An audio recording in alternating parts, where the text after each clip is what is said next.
Hey everyone, and welcome back. It's Stratus here, and I got another Call of Duty World War II weapon history video for y'all. And what this is I just go over real quickly the weapon history for each gun in Call of Duty World War II. And right now I'm in the rifle section, and this one is going to be over the M1 Garand. And when I am done going over the weapon history, I will give my personal thoughts and feelings about the gun and what attachments I think work best on it.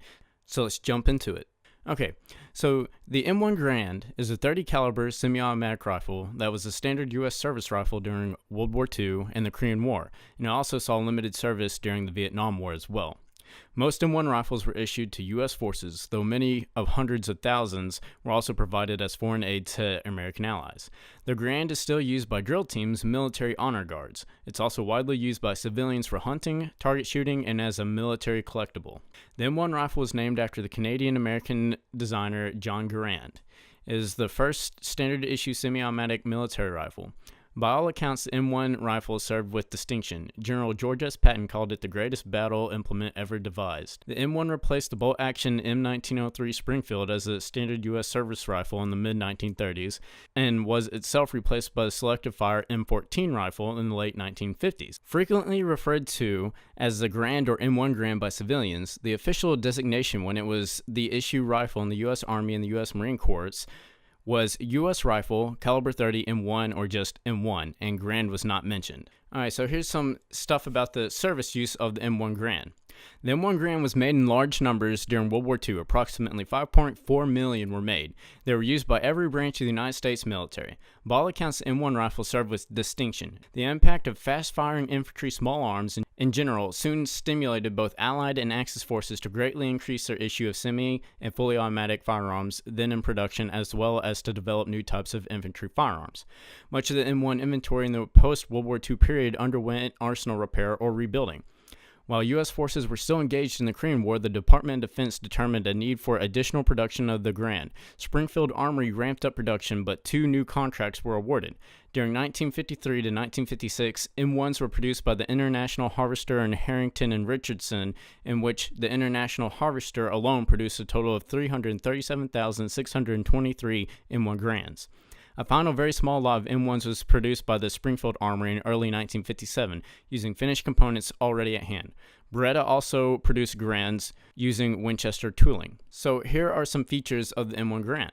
The M1 rifle is a .30 caliber, gas-operated, 8-shot, clip-fed, semi-automatic rifle. It's 43.6 inches long, and it weighs about 9.5 pounds, so it's a decently heavy gun, but it needs to be for a .30-06 round. The M1 safety catch is located on the front of the trigger guard. It is engaged when it is pressed rearward into the trigger guard and disengaged when it is pushed forward and is protruding outside the trigger guard.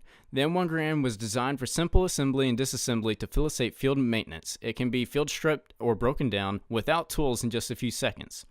The rifle had an iron sight line consisted of rear receiver aperture sight protected by sturdy ears calibrated for 100 to 1,200 yards and in 100-yard increments.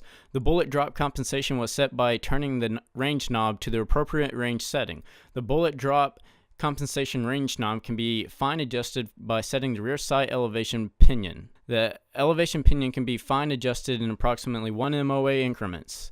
The aperture sight was also able to correct for wind operated by turning a windage knob that moved the sight in approximately 1 MOA increments. The windage lines on the receiver to indicate the windage setting were 4 MOA apart. The front sighting element consisted of a wing guard's protected front post. During World War II, the M1 rifle semi-automatic operation gave United States infantrymen a significant advantage in firepower and shot-to-shot recovery time over enemy infantrymen armed primarily with bolt-action rifles. The semi-automatic operation and reduced recoil allowed soldiers to fire 8 rounds as quickly as they could pull the trigger, without having to move their hands on the rifle and therefore disrupt their firing positions and point of aim.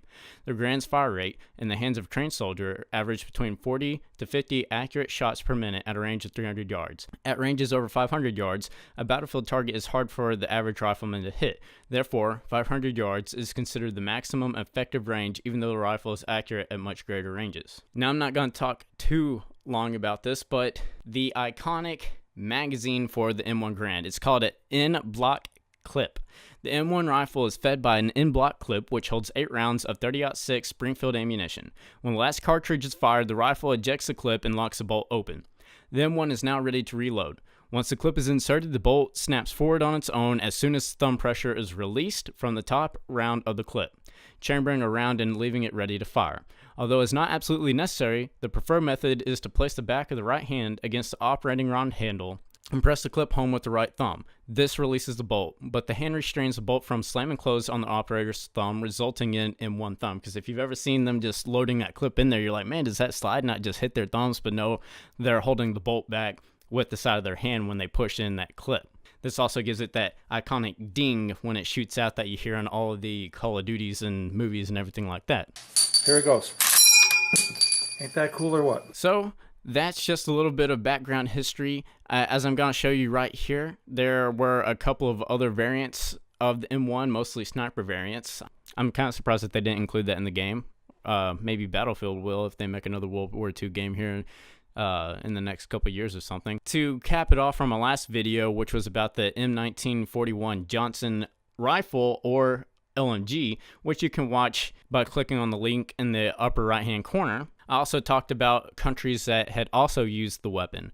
And let me tell you, there is a ton of people other than US that have used the M1 Garand. So here is the list. I'm just going to kind of scroll through it. Like I said, there is a lot. So now to move on to my personal feelings and opinions about the gun. This gun is a beast when it comes to mid to long range engagements. At close range, because it's semi-automatic and it can only shoot as fast as you pull the trigger, and even then it's kind of limited in the game because it's like a 4 on the fire rate or something like that. You tend to not win close-up battles, especially if they have something like a shotgun or a submachine gun or even a faster firing rifle, kind of like the 1941 Johnson machine gun. This gun is definitely something that you should try to stick to using medium to long range. Now, you can make up for the close range by having a bayonet attached using the infantryman division. It's still kind of when it comes to close range battles, but mid to long range, 2 bullets, period. Just 2 bullets. You're going to be killing people with just 2 bullets almost every time unless they're behind cover. Now, what I like to use on this gun to make it better is I personally almost always use quick draw on every single gun, because the faster you can get your sights on somebody, the quicker you can kill them. Then I also tend to use a foregrip. Always about stability. The more that you can keep your gun on the person, the more bullets that you're going to hit. And then the final attachment that I use while using infantry, or the perk to allow you to have another attachment, is extended mags. And as you can see in some of this gameplay, I do have an extend mag on there, so I reload it through the bottom and not through the top using the in-lock clip. I load it through the bottom using a regular magazine. This is one of the variants of the M1 where it did have a clip on the bottom. It's almost kind of like an M14. The extend mags, in my opinion, is basically a must on this gun, because otherwise you only have 8 shots, and at best it takes 2 shots to kill somebody, but you're probably going to miss a shot or 2, so you're at best going to get 2 or 3 kills. With the extended mags, you can extend that to 4, maybe 5 kills if you're lucky. This gun kicks a lot, but what I have noticed when I first started using it, and I don't have any gameplay shown right now because I was stupid and forgot to record the gameplay when I was using it, but for whatever reason, when you use the 4x scope on the M1 Garand, it actually has a little less recoil and it's a little bit more accurate, and I thought that this was really weird. But considering that this gun is medium to long range, you really might consider using I'm just going to call it ACOG scope because that's basically what it is. You really might want to consider using the ACOG scope on this gun, the 4x scope. It's very effective for medium to long ranges. Anyways, that's just going to kind of summarize this video. It's a very effective gun for medium to long ranges, not so much at short ranges and everything like that. This weapon has seen a lot of battle on its lifetime and has been very effective at what it does. And if you ever use this gun, you would know that it's a pretty effective gun. If you have enjoyed this video, then please click that like button for me and leave a comment down below. Also, be sure to click that subscribe button as well so you can keep up with future videos that are released. And to be sure that you're on top of those videos when they come out, be sure to click the bell icon for alerts for the videos and channel activity. I hope y'all have a great day, and I'll see y'all next time.